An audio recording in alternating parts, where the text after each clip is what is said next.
एकटा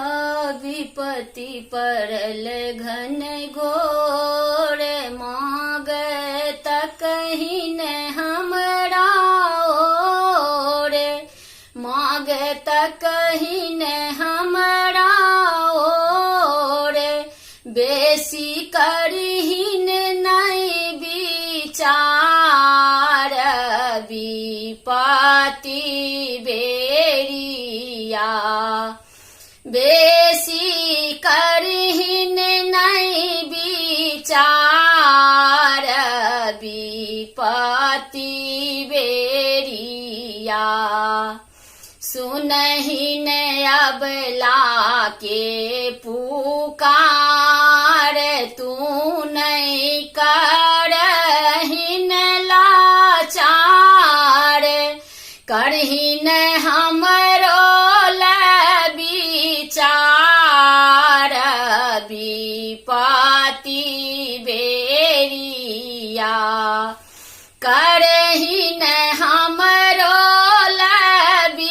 विचार, विपत्ति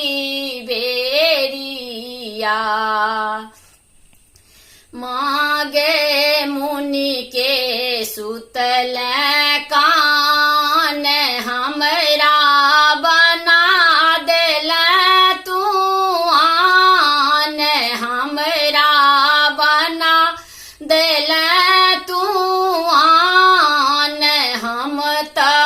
जपबौ तोरे नाम, विपत्ति बेरिया, एकटा विपत्ति पड़ल घन घोर, मांगत कहीं न हमरा ओर, बेसी करहिन नहीं विचार, विपत्ति बेरिया, बेटी क तोरे पर में आस, हम त रोपने छियौ विश्वास, हम त रोपने छियौ विश्वास, विपत्ति बेरिया, एकटा विपत्ति पड़ल घन घोर, मांगत कहीं न हमरा ओर, बेसी कर